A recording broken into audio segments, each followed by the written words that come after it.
하나님 말씀은 로마서 9장 30절에서 33절 말씀까지 보겠습니다. 이제 9장의 마지막 말씀이 되겠습니다. 9장의 결론적인 말씀이며 또한 우리에게 많은 것을 생각하도록 던져주는 말씀인데, 이 말씀을 다음 주까지 두 번에 걸쳐서 이 말씀을 같이 생각을 하도록 하겠습니다. 자, 그러면 이 말씀을 우리가 하나님이 주시는 말씀으로 듣고 함께 읽도록 하겠습니다. 그런즉 우리가 무슨 말을 하리요? 의를 좇지 아니한 이방인들이 의를 얻었으니 곧 믿음에서 난 의요. 의의 법을 쫓아간 이스라엘은 법에 이르지 못하였으니 어찌 그러하니? 이는 저희가 믿음에 의지하지 않고 행위에 의지함이라. 부딪힐 돌에 부딪혔느니라.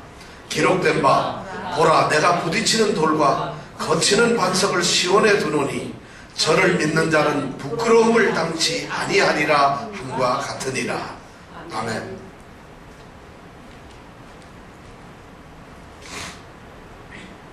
지금부터 한 60여 년 전에 독일이 동독과 서독으로 나뉘어지는 때가 있었습니다.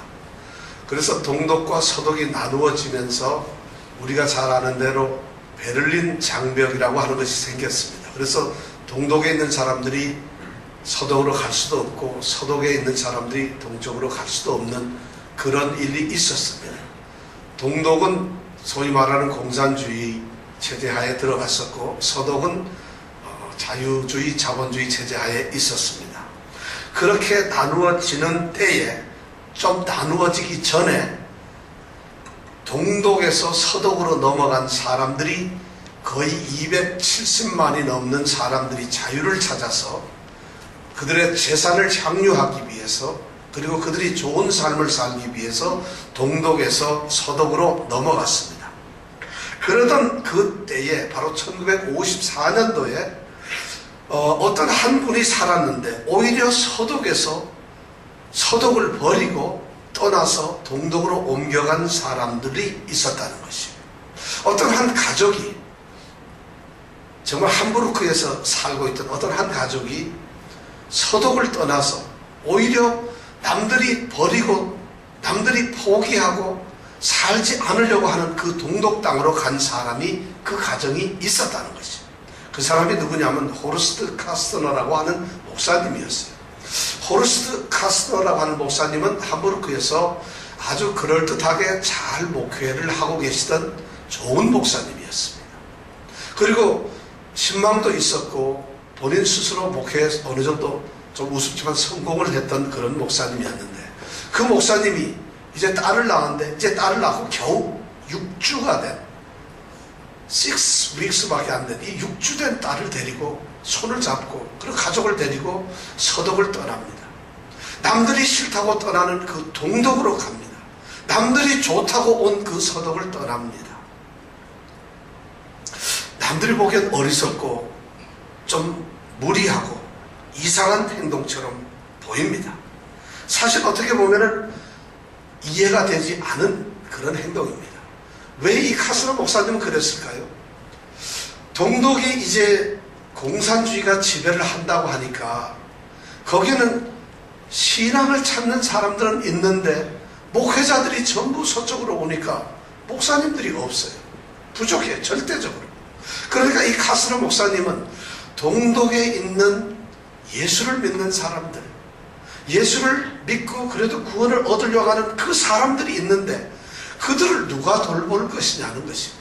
그래서 이 카스너 목사님은 자신의 모든 희생을 가지고 그들을 향해서 오히려 동독으로 갔다는 것입니다. 오늘날 교회 모습들하고는 전혀 다르죠. 목사님들은 좋고 큰 교회를, 그리고 잘 부흥된 그런 교회를 원합니다. 우리 성도들도 교인들이 좀 많은 교회, 건물이 좀 그럴듯하고 프로그램도 잘 갖추어져 있고 그런 좋은, 뭔가 인간적으로 좀 좋은 것을 찾아가는 그런 것이 오늘의 신앙의 모습입니다. 그런데 이 카스너 목사님은 세상의 가치나 어떤 세상의 어떤 좋은 풍조나 그리고 세상이 주는 그 유행을 쫓지 아니하고 역으로 사람들이 다 가는 그 넓은 길을 포기하고 좁은 길로 역행을 해서 거꾸로 갔다는 것이죠. 그리고 그런 시대적인 사명의식을 가지고 동독에서 참된 믿음의 그 신앙의 가치를 위해서 정말 자신을 헌신했습니다. 그리고 6살 된 딸을 6주 된 그 딸을 믿음 안에서 철저하게 잘 교육을 시켰어요. 근데 그 딸이 오늘날 어떻게 된지 아세요? 여러분들 지금 이 독일의 여자 총리인 누구예요? 앙겔라 메르켈이에요. 바로 그 여자. 참된 믿음의 신앙을 닦고 그리고 믿음 속에서 성장했던 그 6주 된 딸이 오늘날 독일의 수상이 된다는 것을 생각을 해보세요. 총리가 된다는 것을 생각해 보세요. 세상의 가치나 세상의 힘으로 따라가는 것이 그것이 성공인 것처럼 보이지만 실제로 중요한 것은 가장 본질적인 것, 가치를 추구하고 진정을 찾는 그러한 사람들이 이 세상을 바꿀 수 있다는 거죠. 바로 그러한 사람들이 존재하는 세상이 아름답게 된다는 것이에요. 구원을 얻는 하나님의 백성들은 바로 그러한 사람들이 된다는 것이에요. 오늘 말씀은 어쩌면 쫓아가는 사람들이 있어요. 세상에 두 종류 사람들이 있다고 그랬어요. 근데 보니까 이방인들이라고 그리고 유대인들이라고 하는 두 종류의 사람이 있어요.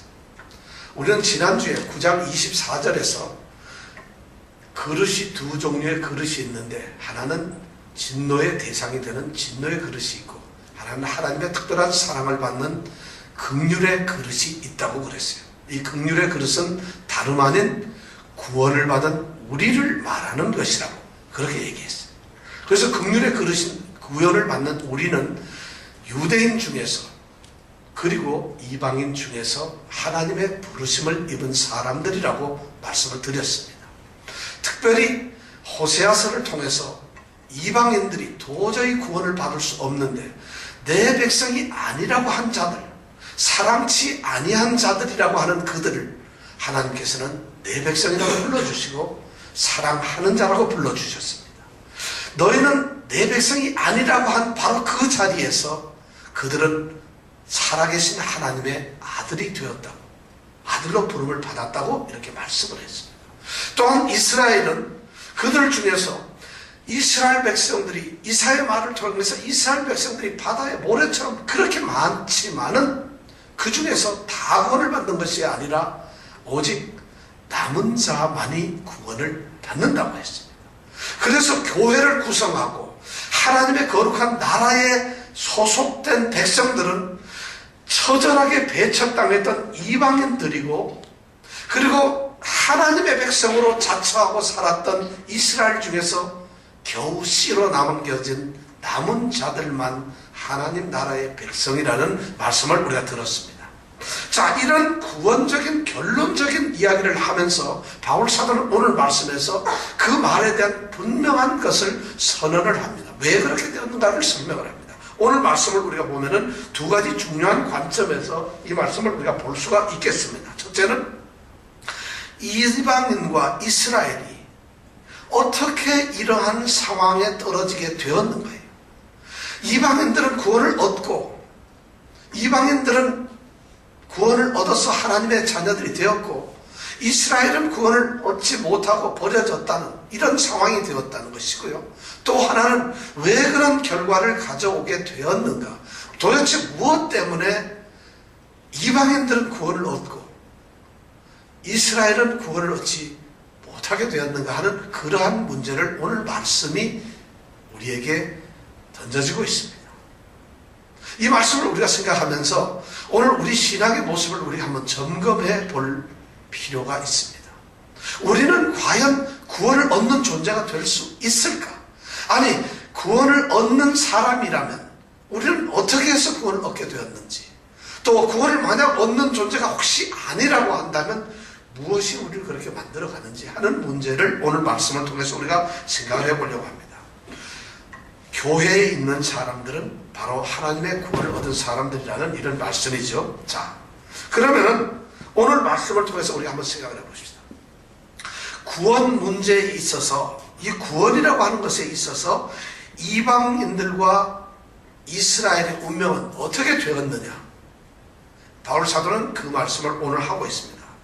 이방인들에 대해서 먼저, 이방인들은 본래 그들은 의를 쫓지 아니한 사람들이었는데 의를 얻었다고 이렇게 얘기를 하고 있어요. 오늘 이 말씀이 뭐냐면 이방인들은 본래 교회의 구성원들이 아니었어요. 본래 구원의 대상자들이고 하나님 나라의 백성들이 아니었는데 그들이 오히려 지금은 하나님 나라의 백성이 되어서 로마 교회를 이루고 있는 성도들이 되었고 이 땅에 세워진 하나님의 교회의 교인들이 되었다는 것이에요. 도대체 이방인들이 어떤 사람들이에요? 의를 쫓지 아니한 사람들이에요. 이 말이 무슨 말? 의를 쫓지 않았다. 이방인들은 의롭지 않다 이런 말이 아닙니다. 쉽게 얘기해서 도덕적으로 그들이 완전하거나 도덕적으로 옳지 않다 이런 뜻이 아닙니다. 이방인들도 선한 일을 하고 이방인들도 어쩌면 인격적인 사람들도 있고 이방인들도 선하게 살아보려고 노력하는 사람들이 있어요. 근데 여기서 말하는 의를 쫓지 아니했다 하는 이 말씀은 뭐냐면 그런 의미가 아니라 영적으로 하나님과의 관계를 말하고 있어요. 이방인들은 경건한 삶을 살지 아니하였습니다. 그들은 하나님을 알지 못했어요. 하나님에 대해서 관심도 없었어요. 아니 하나님을 알려고 하지도 않아요. 그리고 하나님과 어떤 관계를 갖고 하나님과 화목하고 하나님께 가까이 가려고 하는 어떠한 노력도 하지 아니하는 그런 경건치 않은 사람들이었어요. 그들은 사고방식이 그렇게 돼 있어요. 하나님이 필요 없는 존재처럼 그렇게 살았다는 얘기예요. 그럼 그들은 어떻게 살았느냐? 우상을 숭배하고 거짓을 쫓아가면서 거짓된 삶을 살았어요. 에베소서에 보면 그렇게 얘기를 합니다. 그런 이방인들은 허물과 죄로 죽은 존재들이라고 말씀을 했어요. 그래서 그들이 죽은 존재로 영적으로 죽은 사람들이에요. 그냥 죽은 시체들이 영적으로는 이 세상에 잘 먹고 잘 살고 그럴듯하게 살지만은 하나님께서 보시기에 그리고 하나님의 택하신 자들이 보기에는 영적으로 죽어있는 시체들이고 썩어 문드러진 그런 존재들이라는 거죠. 그들이 어떻게 사냐면 우상을 숭배하고 거짓을 쫓아가기 때문에 그래서 세상 풍속을 쫓아다녔어요. 세상의 풍속을 쫓아다니고 공중의 권세를 잡은 사탄의 무리 아래서 묶여 있었다는 거죠. 그렇게 그냥 살아갔어요. 그런데 더 놀라운 것은 육체와 마음이 원하는 대로 그렇게 쫓아다니고 있었어요. 이 몸이 좋아합니다. 썩어지면 멸망되고 죽고 없어져서 흙으로 돌아갈 이 몸이 육신이 원하는 그런 것을 쫓아가고 있었다는 것이죠. 그리고 인간의 그 탐욕스럽고 더럽고 이미 버려지고 정말 추한 그런 죄악스러운 그 마음의 욕정대로 살아갔다는 거죠. 그것이 이방인들의 모습이에요. 그렇게만 살면 얼마나 괜찮겠어요. 그렇게도 이 세상에서 행복하게 살 수가 있을 텐데 문제는 그들은 그러한 자기 자신의 존재들도 모르고 살았다는 거죠. 자신의 지금 운명이 자신의 영원한 자신의 운명이 어떻게 될 것인지를 모르고 사는 것이 이방인들이었다는 거죠. 그들이 장차 죽으면은 그들이 장차 그들의 생명이 영원한 하나님의 진노 속에서 멸망을 받고 없어지지 아니하는 그런 고통 속에서 완전히 심판 속에서 그들이 멸망될 것이라는 그런 운명에 처해가서 그렇게 살아가고 그런 곳으로 향하고 있다는 자신의 위치를 모르고 살았다. 그런 것이 이방인들이 바로 의를 쫓지 아니했다는 것이에요. 그런데 그들이 어떻게 됐다고요? 의를 얻었어요. 여기서 의를 얻었다는 것은 하나님의 의를 말하는 구원을 얻었다는 거예요.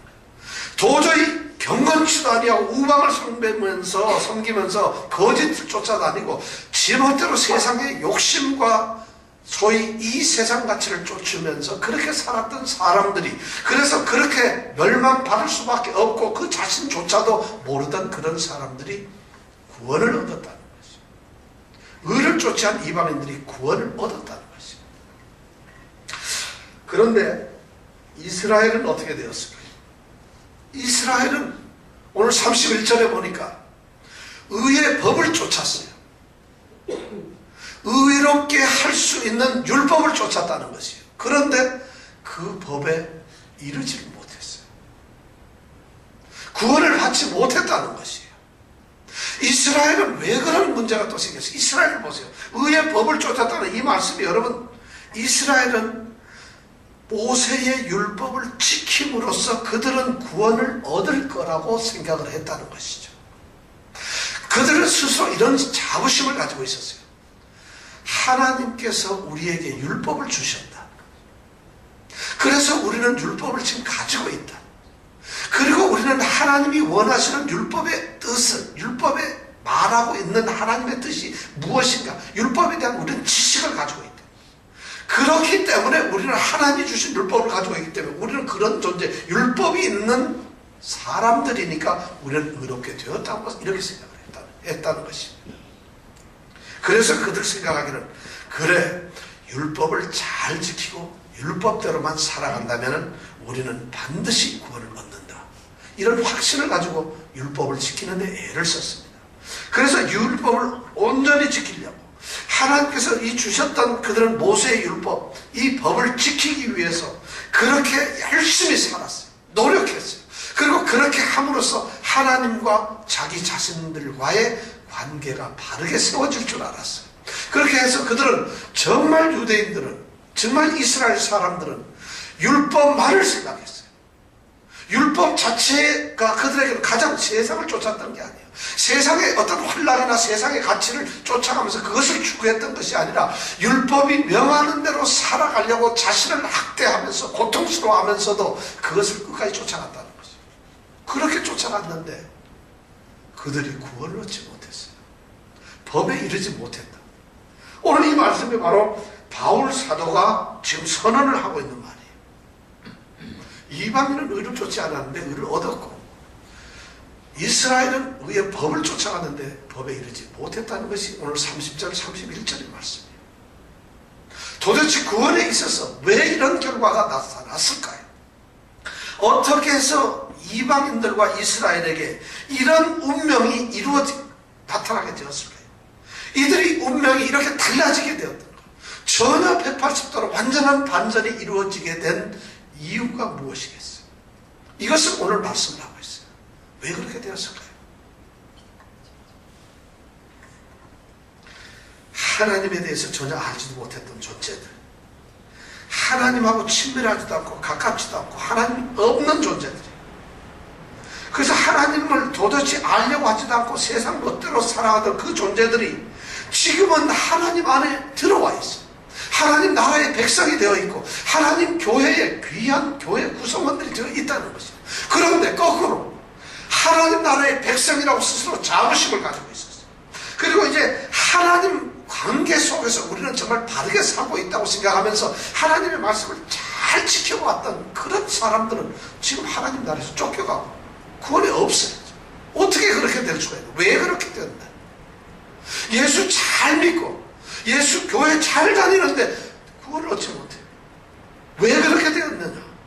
지금 그 질문을 하고 있는 것입니다.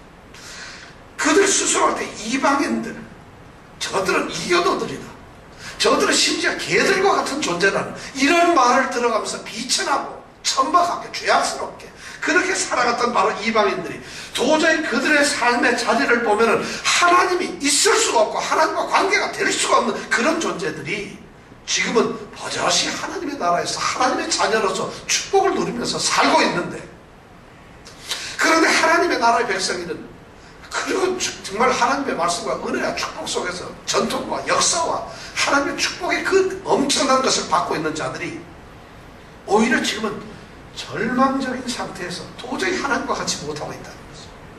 무슨 이유가 그렇다? 오늘 말씀 무슨 이유 같아요? 오늘 이유를 보니까 바울 사도가 놀랍게 선언을 합니다.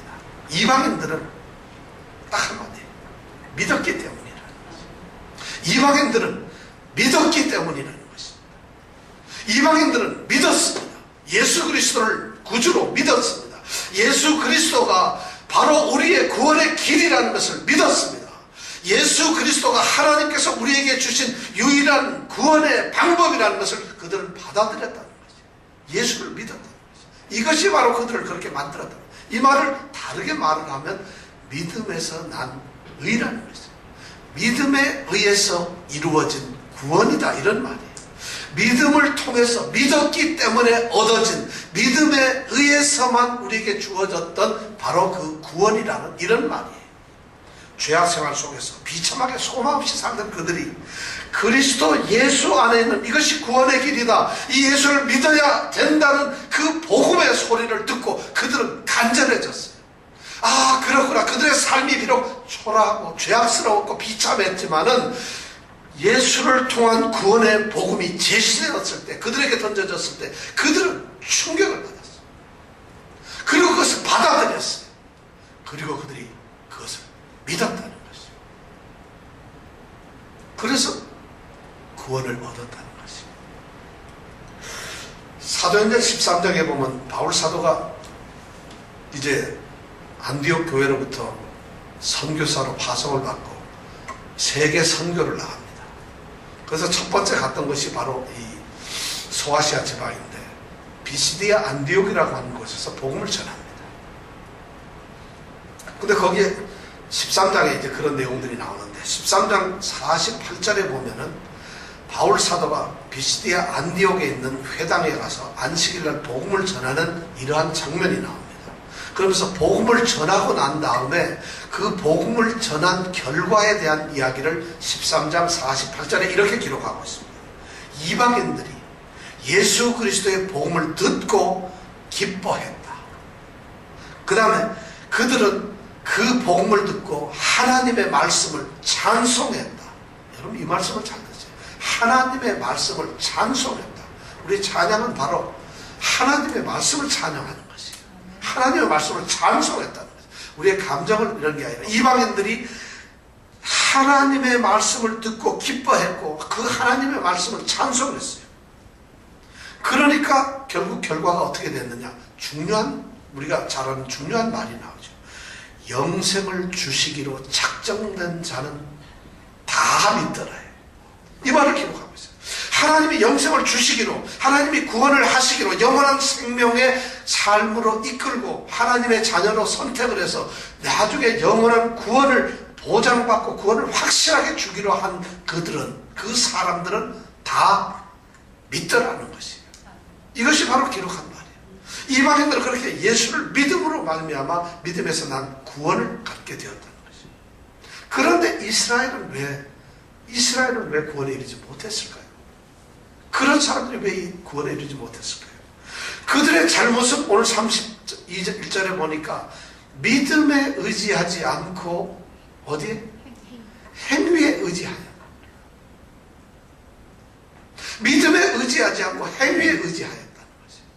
이 말씀이 참, 그들은 구원의 길인 예수 그리스도를 믿는 그것 대신에 율법을 잘 지켜서 남들로부터 자기 스스로 선하다는 자기의를 지키기 위해서, 그러한 자기의의 모습을 이루기 위해서 그러한 행위로 자신들은 구원을 얻는다고 생각을 했어요. 예수를 믿는 것이 왜 구원을 얻는 방법이냐? 하나님이 주신 율법의 말씀을 잘 지켜서 그러한 선한 삶을 살아가는 것이 구원을 얻는 방법이지, 예수라는 분을 믿고 따르는 것이 왜 구원의 방법이냐, 이런 생각을 가졌다는 거지. 그럴 수 있죠. 예수 믿어가지고 구원 났나? 예수 믿어 사람이 꼬라지가 매일 그 꼬라지인데 그래가지고 무슨 구원을 얻겠느냐, 우리 그런 생각 많이 합니다. 근데 여기서 중요한 문제가 생깁니다. 이 사람들은 율법을 의지했어요. 율법을 자랑하고 율법이 전부 다였어요. 그래서 자기들은 율법을 정말 잘 지키고 있다고 생각했어요. 그런데 그들이 정작 구원에 이르지 못했어요. 여기에 중대한 문제가 있어요. 왜 그랬을까? 성경은 이런 말씀을 했어요. 율법은 사람들에게 완전한 것을 요구합니다. 철저한 것을. 그래서 율법을 잘 지키는 사람이 10,000가지, 100,000가지, 100,000가지를 하나도 어김없이 잘 지켰는데 그 중에서 단 하나를 어기게 되면은 율법 모든 것을 범한 거나 똑같다는 이런 것이 하나님의 말씀이었어요. 하나님께서 율법을 주시면서 율법을 너희들이 철저히 완전하게 지키기를 원했다는 것이, 율법은 바로 그러한 의미를 가지고 있어요. 그러니 세상에서 그 율법을 잘 지킬 사람이 있겠어요? 그런데 이스라엘 사람들은, 바로 이스라엘은 그러한 율법을 지킴으로 의롭게 된다고 생각을 했어요. 그러니까 그들은 율법을 잘게 쓸었어요. 그리고 아주 율법을 구체적으로 만들었어요. 왜냐하면 막연한 율법을 지켜서는 안 되잖아요. 안식일을 거룩하게 지켜라. 안식일에는 일도 하지 말고 아무것도 하지 마라. 이러니까 안식일에 일하는 것이 뭘고 일을 안 하는 것이 뭔가 이런 생각이 났어요. 그러다 보니까 안식일에 걸어가는데 다리가 아플 만큼 걸으면은 일하는 게 되는 거예요. 안 아프면 일 안 하는 게 되는 거예요. 그러다 보니까 일하는 거리가 뭐냐면 돌을 던져서 갈 만한 거리. 뭐 한 예를 들어 얼마까지 이렇게 막 자기네들 규정을 만드는 것이에요. 그리고 뭐 요새 유대인들을 보면은 전기 스위치를 올리는 것은 일하는 거예요. 그래서 주일날 전기 스위치를 올리고 냉장고를 켜면은 큰일 나요. 그러니까 금요일날 저녁에 냉장고를 다 켜놓고 그날 건들지 말아야 돼. 뭐 이런 거 예를 들어 뭐 이런 복잡한 것을 만들어서 율법을 잘 지키려고 했어요. 그러나 그들이 가지고 있었던 것은 율법을 지키는 것이 아니었죠. 완전하게 지키지 못했다. 그러니까 그들은 율법을 지킴으로써 의롭게 된다고 생각을 했는데 그런 다 지킬 수가 없었다는 거죠. 그러니까 율법에 어긋나게 되고 바로 그런 의로운 법에 이르지 못했다는 거죠. 바로 이것이 뭐냐면 율법의 행위만 의지하고 믿음에 의지하지 않아야 했다는 것입니다. 성경에 보면 하나님께서는 율법 외에 구원을 얻을 수 있는 하나님의 의를 그 길을 주셨다고 해서 로마서 3장 21절에 그렇게 나와 있죠. 이제는 율법 외에 하나님의 한 의가 나타났다 그랬어요. 그것이 바로 율법과 선지자들에게 증거를 받은 것이라고 했어요. 예수 그리스도를 믿음으로 말미암아 모든 믿는 자에게 미치는 하나님의 의라고 했어요. 이렇게 선언이 되어 있는데 이런 것이 말씀에 나와 있는데 이들은 말씀에 나와 있는 말씀의 진리를 깨닫지 못하고 말씀에 나타나 있는 어떤 행위적 거기에만 매어 달려가지고 살았다는 거죠. 예수를 믿는 것에 실패를 했다. 그러다 보니까 그들은 예수를 믿는 것을 거부했어요.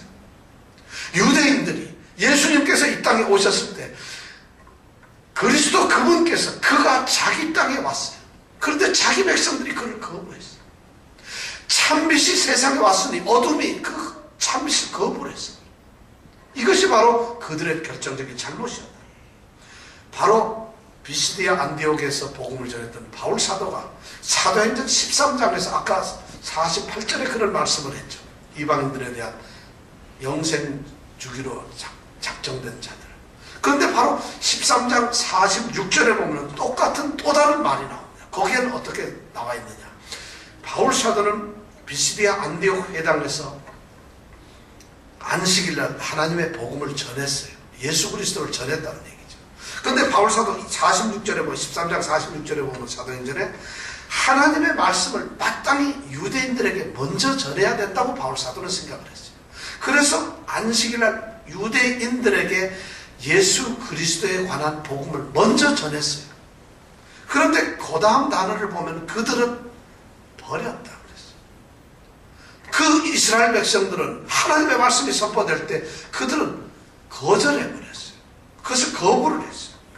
그리고 그 다음에 해석을 아주 멋있게 합니다. 뭐라고 했느냐면 이스라엘 백성들은 영생 얻음에 합당치 못한 자라고 스스로 자처했다는 거죠. 다시 말씀드려서 우리는 영생 받을 사람들이 아니야. 건방졌다. 영생을 받을 수 있는 우리가 영생을 받아 이런 말을 통해서 그리고 우리는 이런 것으로 영생을 받는 존재들이 아니야 하고 스스로 자신들을 자처하고 교만했다는 거예요. 그래서 거부를 하고 말았다는 거죠. 그러니까 바울 사도가 그들에게 선언합니다. 내가 너희를 떠나서 이방인에게로 가리라. 그래서 이방인들이 예수의 복음을 듣고 구원을 얻었다. 이것이 사도행전 13장에 나와 있는 말씀이에요. 바로 그러한 내용들을 바울 사도는 오늘 로마서 10장에서 얘기를 하고 있어요. 이것이 하나님의 위대한 진리예요. 하나님의 위대한 생각이에요. 하나님께서는 예수 그리스도라고 하는 이 참된 진리를 우리에게 던져주셨어요. 그게 유일한 구원의 길이에요. 아무것도 필요 없어요. 그것이면 구원을 얻는다 했는데 그것을 믿기만 하면 되는데 믿질 않고 그들은 다른 것을 지키기로 했다는 거죠. 그래서 오늘 교회 안에 하나님 나라의 백성이 된 사람들은 바로 이방인들이고 이스라엘 중에서 남은 자들만 있게 되었다는 것입니다. 믿음으로만 의에 얻는다는 것입니다. 믿음으로만 구원을 얻는다는 것입니다. 이스라엘의 결정적인 잘못은 오늘 우리들의 잘못과 좀 생각해 볼 필요가 있습니다. 이스라엘이 가지고 있었던 가장 치명적인 약점이 뭐냐면 그들은 종교적인 특권의식을 가지고 있었어요. 하나님의 선택된 백성이라는 생각을 가지고 있었어요. 하나님의 복음이 우리에게, 하나님의 말씀이 우리에게 주어졌다, 율법이 주어졌다는 그런 자만심을 가지고 있었어요. 오늘 우리 성도들이 바로 이러한 자세가 있지 않는가요? 나는 교회를 다니는, 예수를 믿고 교회 직분을 가진 자들이에요. 나는 교회에서 충성하고 봉사를 하는 자들이야. 나는 교회에 너무 열심인 자들이야. 나는 날마다 성경을 읽고 기도를 하고 나는 찬양도 해. 그것이 나쁘다는 것이야. 그런 종교의 생활이 너무 필요합니다. 왜냐하면 우리에게 하나님께서 그것을 성경을 통해서 요구를 하셨기 때문에. 그럼에도 불구하고 그것이 종교적인 일종의 특권이 되고 마치 그러한 것으로 우리가 이미 성도의 모습을 가졌다고 생각하는 이것이 문제였다. 그런 것이 우리를 구원하는 것이라고 생각하는 것이 문제라는 것이. 내가 목사이기 때문에 구원을 받는 것이 아니라는 것이. 내가 장로나 권사나 집사나 내가 교회에 충성된 자이기 때문에 구원을 받는 것이 아니라는 것이. 그런 종교적 특권 의식을 가지고 있었던 것이 문제가 되었다는 것이. 그렇기 때문에 그들의 종교적 특권을 가진 자들이 빠질 수 있는 가장 위험한 함정은 뭐냐? 종교적 행위에 집착을 한다는 것이. 기독교 구원의 복음은 예수 그리스도를 믿는 것이요, 예수 그리스도를 닮아가면서 거룩한 예수 그리스도의 모습을, 아들의 형상을 본받는 것이 바로, 그래서 우리가 변화되는 것이 믿음의 구원의 모습인데, 종교적 특권 의식에 사로잡혀서 종교적 행습, 종교적 관습에, 종교적 행위에만 충성을 하고 거기다 몰두했다. 바로 유대인들이 그런 것이죠. 오늘날 우리 교회 모습이 바로 그런 데가 있어요. 교회가, 목사님들이 교회 안에서 예수 그리스도의 복음이 더 중요한데도 불구하고 목회적 차원에서 목회를 하고 있는 거죠. 목회자가 그런 말 나쁘다는 것이 아니에요. 당연히 해야 되지만 더 중요한 것은 본질에서 벗어나면 안 된다는 것이죠. 우리는 종교적 행위를 마치 우리가 신앙생활을 잘하는 것처럼 생각을 해요. 그러니까 형식을 갖추고 그런 외적 모양을 갖추는 것이 신앙이라고 생각을 하는데, 오늘 말씀에서 보면 그런 것이 아니라 본질에 충실하라는 것이에요. 요즘에 1월달에 교회들마다 재직 수련회, 재직 세미나를 합니다. 안 하는 교회들 하나도 없어요. 그래서 제가 신문이나 이런 인터넷에 나오는 뉴욕에 있는 교회의 재직 세미나 수련회 이런 데 보면은 한결같은 것이 뭔지 아세요? 재직이 뭐예요? 교회에서 일을 하도록 뽑혀낸 일꾼들 아니에요. 소위 쉽게 얘기하면 장로, 권사, 집사 이런 분들 아니에요. 그분들 왜 세웠어요? 천마다 일하라고요. 아주 그 말이 틀렸다는 것이 아니에요. 그러니까 재직 수련회 하면 무슨 일을 하느냐? 여러분들이 어떻게 일을 해야 되는지, 여러분이 무슨 일을 해야 되는지 이런 것을 가르쳐요. 그래서 봉사를 어떻게 해야, 충성을 적극적으로 봉사하십시오. 여러분들 생명을 내놓고 봉사하십시오. 봉사가 최우선입니다. 세상을 다 접어놓고 봉사에 앞장서십시오. 뭐죠? 큰 교회들 전부 그런 얘기를 해요. 재수수련회. 저는 그것이 틀렸다고는 말하는 게 아닙니다. 사실 필요합니다. 왜냐하면 교회라는 공동체를 이루기 위해서 하나님의 택하신 백성들은 마땅히 그런 것이 필요합니다. 그렇게 해야만 됩니다. 그러나 재직 수련에서 더 중요하게 외쳐야 될 것은 그것보다도 더 중요한 기초, 기본을 얘기를 해야 돼요. 근본을 얘기해야 돼요. 그것이 뭐냐면 무엇을 할 것인가, 무엇을 해라가 아니라 우리가 무엇이 될 것인가. 나는 하나님 앞에서 어떤 존재인가, 내가 가면 참된 성도가 되었는가는 것이에요. 내가 참된 그리스도인이 되었는가요? 내가 참된 믿음을 가지고 있는가는 거예요. 내가 참으로 참된 본질적인 성도의 모습으로 살아가고 있는가, 그 성도가 되었는가, 이것이 중요해요. 그런 사람들이 봉사를 하는 거죠. 그렇지 않고 봉사를 위해서 내가 선택이 되면 봉사 때문에 싸움이 납니다. 자기 감정이 들어갑니다. 자기 기분이 들어갑니다. 자기 의욕이 들어갑니다. 결국은 자기 의를 세우게 된다는 것이죠. 그런 거 백날 교육을 해봐야 6개월도 못 가고 3개월도 못 가서 지쳐버려요. 그리고 서로 싸우기 시작하고 남의 약점이 보이게 되고 자기가 잘난 것이 드러나게 되는 이런 결과를 가져오게 된다는 것이죠. 나쁘다는 것이 아니에요. 무엇보다도 중요한 것은 바로 믿음에 의지하는 본질로 돌아가는 것이죠. 이것이 중요하다는 거죠. 이렇게 말씀을 드리고 나니까 중요한 문제가 하나 생겼어요. 자, 그러면 구원에 있어서 믿음으로 우리가 구원을 얻는다면 지금까지 바울 사도가 얘기한 것이 구원은 하나님께서 주권이 아니냐, 하나님이 원하시면 구원을 주는 거고 원하지 않으면 구원을 안 주는 하나님의 주권이라고 이야기를 했는데 갑자기 30절에 와서는 믿음으로 구원을 얻는다. 이런 말을 하고 있다는 것이죠. 모순이라는 것이죠. 바울 사도는 9장에 들어와서 9장 6절에서 1절서부터 어쩌면 29절까지 6절에서부터 29절까지 그가 외쳤던 건 뭐예요? 오로지 여러분들이 구원을 받는 것은 하나님께서 선택하시는 하나님의 절대적인 주권 때문에 구원을 받는 것이다. 우리가 뭐 받고 싶어서 받는 것이 아니라 이런 얘기를 해왔어요. 그래서 9장 16절에 보면 그런 원하는 자로 말미암는다 아니요, 다른 박질을 하는 자로 말미암는다 아니요, 오직 긍휼히 여기시는 하나님으로 말미암음이니라. 하나님을 통해서만 구원을 얻는 것이에요. 내가 바라고 간절히 원했기 때문에 구원을 받는 것이 아니에요. 내가 어떤 노력하고 다른 박질하고 애쓰고 힘쓰고 경주했기 때문에 내가 받는 것이 아니라 하나님께서 주면 주는 거 못 받는 거예요. 그래서 9장 18절에 보니까 그런즉 하나님께서 하고자 하시는 자를 긍휼히 여기시고 하고자 하시는 자를 강팍히 하시느니라. 이렇게 얘기를 했어요. 하나님이 하고자 하면은 불쌍히 여기서 구원을 시키는 거예요. 하나님이 하고자 해서 하면 어떤 사람은 구원을 안 시키는 거예요. 이렇게 생각을 했다는 거죠. 이것이 9장 29절까지의 말씀이에요. 그래서 예까지 들었잖아요. 야곱과 에서가 있는데 야곱은 사랑했어요. 에서는 미워했어요. 야곱과 에서가 아직도 태어나지도 않고 복중에 있는데 하나님께서는 야곱을 미리 사랑했어요. 그 사람이 태어나지도 않았고 그 쌍둥이가 아직도 이 세상에 태어나와서 어떤 선한 일 또는 악한 일을 하지도 않은데 하나님께서 그렇게 결정을 했어요. 야곱은 내가 사랑할게. 그리고 에서는 미워할게. 이미 이렇게 결정을 했다. 그것이 뭐냐? 하나님의 주권이라는 얘기예요. 그것뿐만 아니에요. 모세와 바로의 예를 또 들었죠. 모세는 내가 긍휼히 여기고 불쌍히 여기겠다. 그리고 사랑하겠다는 것이에요. 바로는 내가 긍휼히 여기지 않겠다는 거죠. 그래서 그 사람을 내어둬서 점점 강팍하게 만들고 멸망을 시켜버리고 말잖아요. 그렇게 그것이 하나님의 주권이에요. 더 놀라운 얘기 우리 지난 시간에 배웠죠. 하나님은 토기장이에요. 진흙을 가지고 토기장이가 그릇을 만드시는 분이에요. 자기가 하나는 귀 있을 것을 만들고 하나는 천하게 쓰는 그릇을 만들 수 있는 권리가 있어요. 근데 지음을 받은 물건이 왜 나 이렇게 만들었어요? 말할 수 없다 그랬어요. 그럼 하나님이 그런 권리를 가지고 있는데 절대적으로 구원은 하나님의 주권이라고 했잖아요. 하나님에 의해서 하나님이 선택적으로 주는 하나님의 권리, 절대적 권리. 그렇게 구원을 받는다고 9장 29절까지 말씀을 해왔는데 갑자기 30절에 와서는 구원을 얻느냐 못 얻느냐는 행위에 있지 아니하고 믿음에 있다는 것이죠. 믿음으로 구원을 얻는다고 얘기를 하고 있어요. 그러면 사람이 구원을 얻느냐 안 얻느냐, 이거는 바로 사람이 믿느냐 안 믿느냐에 따라 있는 것이 아니에요.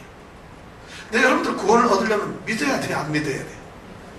그 믿으면 구원을 얻네요. 근데 그럼 하나님 선택을 하든 말든 내가 믿으면 어떻게 됩니까?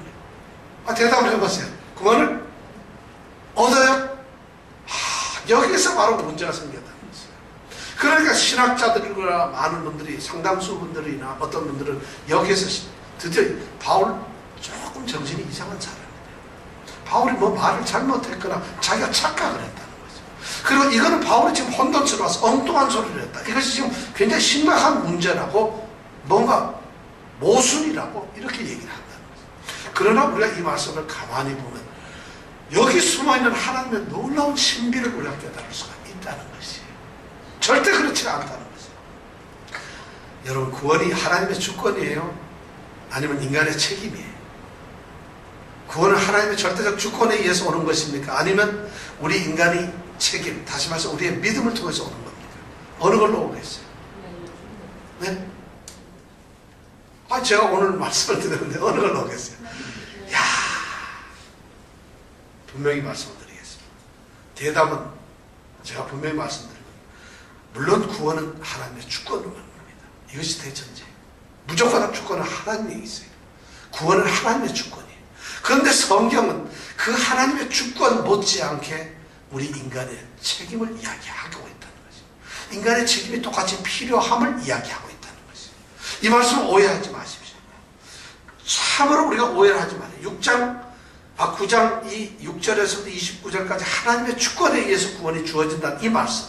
그 다음에 30절부터, 오늘 읽은 이 30절부터 앞으로 10장 마지막 절까지 가면서 인간의 이 믿음에 대해서 믿음으로써 우리가 구원을 얻는다. 이 말이 서로 부딪히는 게 아니라는 거죠. 하나님께서 구원을 주시는 것, 이 구원을 우리 인간이 얻는 것은 오로지 하나밖에 없어요. 하나님이 선택적 구원이에요. 그거 외에는 있을 수가 없어요. 그럼 인간의 이 믿음이라는 것은 뭐냐? 책임이라는 건 뭐냐? 여기서 중요한 질문을 우리가 잘못 던졌다. 우리가 이것을 접근하고 질문하는 방법이 틀렸다는 것이에요. 제가 이렇게 질문해요. 자, 사람이 구원을 얻는 것은 무엇 때문에 얻을까요? 우리가 구원이 되느냐 안 되느냐는, 구원이 되는 것은 뭐로?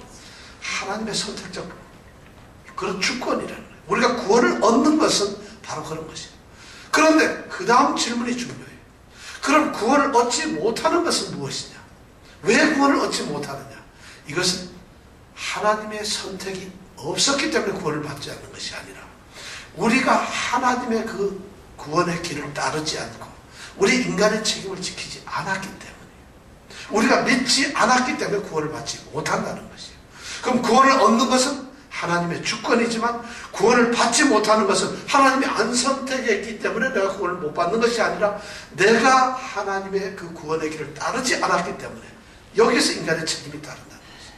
그냥 구원을 얻는 것은 전적으로 하나님께서 결정하시는 일이지만은, 내가 구원을 못 받는 것은 하나님 책임이잖아요. 이것이 아니라는 것이에요. 나의 책임이라는 거예요. 그럼 여러분, 구원을 얻으려면 어떻게 해야 되죠?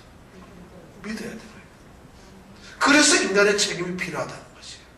이 말씀을 여러분들 잘 기억해 주세요. 여러분들 인간의 구원을 받아야 됩니다. 우리의 구원이 우리에게 달려있는 것이 아니에요. 그렇기 때문에 구원을 얻은 우리 성도들은 기뻐할 수밖에 없어요. 왜냐하면 내가 구원을 얻었다는 그것이 하나님의 은혜예요. 하나님의 선택이에요. 하나님이 나를 선택했고 부르셨고 미리 알았고 미리 정해놨고, 그렇기 때문에 내가 구원을 얻었다는 것이에요. 그러니까 감사할 수밖에 없어요. 나는 그 이유를 모릅니다. 이것이 기독교가 말하는 신비예요. 하나님이 선택을 해서 구원을 한다는, 이것이 신비예요. 세상에는 자기가 도를 닦고 자기가 수행을 하고 자기가 연구를 해서 성공도 하고 도회도 이루고, 불교로 말하면 성불도 합니다. 그러나 기독교는 그것이 아니라는 거죠. 구원을 주시는 분은 하나님이고, 하나님이 구원을 선택적으로 주시는 것이에요. 그러니까 우리는 감사할 수밖에 없어요. 내가 뭔데 아무것도 한 것도 없는데 하나님은 내게 구원을 주신다는 것이에요. 이것이 신비예요. 왜 내가 뽑혔어요? 여러분들 스스로 자문해 보세요. 왜 여러분들을 하나님이 선택하셨어요? 여러분, 하나님이 진짜 선택했나요? 이정은 집사님 정말 하나님이 선택해서 이정은 집사님을 구원하시겠다고 선택을 했나요? 이것이 믿어지고 이런 구원의 확신이 있다면 감사 어떻게 안 할 수 있어요? 내가 모르는데 내가 하는 짓을 보면 도저히 아니고, 나는 이방인이잖아요. 죄악에서 나는 형편없이 살아가고 하나님도 모르게 살았어요. 세상이 지금도 욕심을 따라가고 그렇게 살고 있어요. 그런데 하나님이 나를 구원의 상대로 선택을 했대요. 그 주권을 믿으면, 그런데 그것이 감사하지 않을 수 있어요. 그러니까 신앙생활이 감사하지 않는 사람, 자랑하고 교만한 사람, 예수 믿는 것이 무슨 특권이 된다, 어림없는 소리라는 것이에요. 그렇잖아요. 그런데 내가 구원에서 멀어지는 것은 내가 믿지 않기 때문에. 내가 안 믿으면 멀어져요. 바로가 바로 그것이에요. 바로를 죄인이 되도록 하나님이 이렇게 만들어 가시는 것이 아니에요. 인간은 본래가 다 죄인이에요. 인간은 본래가 다 죄인으로서 아담에게 속하 있는 죄인들이 가만 놔두면 그냥 죽는 것이에요. 하나님이 그 죽는 걸 가만 놔둬버리면 끝나는 것이에요. 결국 뭐냐? 우리를 가만 놔두면 우리는 죽는 건데, 하나님이 그 중에서 골랐기 때문에, 우리가 선택되기 때문에 구원을 받는 것이고, 그냥 하나님이 놔두면, 그 말은 무슨 말이냐? 내가 안 믿고 하나님을, 인간의 나의 책임을 안 하게 되면 하나님 그냥 놔두는 거예요. 그럼 저절로 가는 게 어디예요? 죽는 거죠. 그래서 구원을 받지 못하는 것은 나의 책임이라는 거죠. 나의 믿음의 문제라는 거죠. 여기 그렇게 되면 우리는 어쩌면은, 그러면 하나님께서 결정을 하셔서 이미 결정이 됐구만, 노력할 필요가 없구만, 이런 결정론에 빠져서는 안 된다는 거지. 많은 사람들이 그렇게, 우리는 뭐 이미 하나님께 구원을 받는다고 그래요. 부름을 받았는데, 택함을 받았는데 이미 결정됐잖아. 이렇게 해가지고 전도도 필요 없어. 하나님이 다 결정했으니까. 천만의 말씀. 그래서 전도의 필요성이 있다는 거죠. 그래서 우리가 더 믿음의 삶을 더 열심히 살아야 된다는 거죠. 왜냐하면 구원 받지 못하기 때문에. 믿음. 또 어떤 사람들은 숙명론에 빠져요. 운명론이죠. 어차피 구원 다 됐으니까 이제 맘 놓고 살아도 돼. 하나님은 후회도 없고 하나님은 취소를 안 하니까 멋대로 맘 놓고 편하게 한번 살아보자는 것이에요. 아무렇게나 해도 하나님께서 우리를 구원하신다는 이런 방종의 삶으로 빠진다. 그런 것이 다 우리에게 문제라는 것이에요. 자, 결론을 맺습니다. 구원은 하나님의 절대적 주권이지만 우리 인간의 책임을 또한 면제시키는 건 아닙니다. 하나님께서 절대적으로 아무것도 아닌 존재를 구원하세요. 그런데 그 구원을 얻는 우리의 자세는 바로 믿음이라고 순종을 하는 것이에요. 믿음으로 가야 되는 것이에요. 행위가 아니에요. 만약 내가 뭘 했다, 뭘 잘했다, 내가 좀 지식을 가지고 있다, 내가 뭘 좀 안다, 이것으로 얻는다면 이미 내가 구원을 하는 것이에요. 하나님의 선택이 필요가 없어요. 하나님이 내가 잘했기 때문에 괜찮아서 나를 뽑은 것이에요. 세상의 이치는 그렇게 가지만 구원의 이치는 절대적으로 하나님께서 하나님의 기쁘신 뜻대로 해버리고 만다는 것이에요. 그러면 그렇게 되었기 때문에 나는 감사할 수밖에 없어요. 이 은혜가 우리에게 있기를 원합니다. 우리가 할 수 있는 것은 오직 믿음밖에 없습니다. 여러분들 기억하십시오. 의를 쫓지 않은 이방인들은 의를 얻었어요. 의의 법을 쫓아간 이스라엘은 의의 법에 이르지를 못했어요. 성취를 못했어요. 왜 그랬을까요? 행위가 아닌 믿음에 의지해야만 그것이 가능하기 때문에. 우리 모든 성도들이 이 한 해에는 가장 본질적인 믿음에 충실한 성도들이 되시길 원합니다. 기도하시겠습니다. 오늘 말씀을 통해서 우리 사도는 로마 교회에 너희들이 행위로서 구원을 얻는 것은 아니라고 선언을 하며 오직 믿음으로 순종하라고 명령을 하십니다. 오늘 우리의 모습을 돌아보면서 우리가 구원받은 백성인가, 내가 구원을 받고 이 구원받은 삶을 사는 것은 결국 어떻게 해야 하는가, 이런 물음 앞에 오늘 말씀을 통해서 우리가 깨닫기를 원합니다. 참된 믿음, 내 자신이 어떤 존재가 되는가 하는 그것이 바로 우리를 구원하는 수단이 된다는 것입니다. 오 하나님, 보잘것없는 우리를 구원하시기로 작정하시고 선택하셨습니다. 그 선택에 감사할 따름입니다. 이제 하나님께서 우리에게 제시해 주신 그 구원의 길인 예수 그리스도, 예수 그리스도 십자가 그분을 믿겠습니다. 이런 고백이 우리에게 넘치게 하여 주시옵소서. 우리 교회에 그런 고백이 넘치게 하시고 바로 그러한 믿음의 사람들이 세워지게 하여 주시옵소서. 우리 예수님의 교회 올해 2014년도에는 그런 믿음의 사람들이 더 굳세게 세워지는 한 해가 되게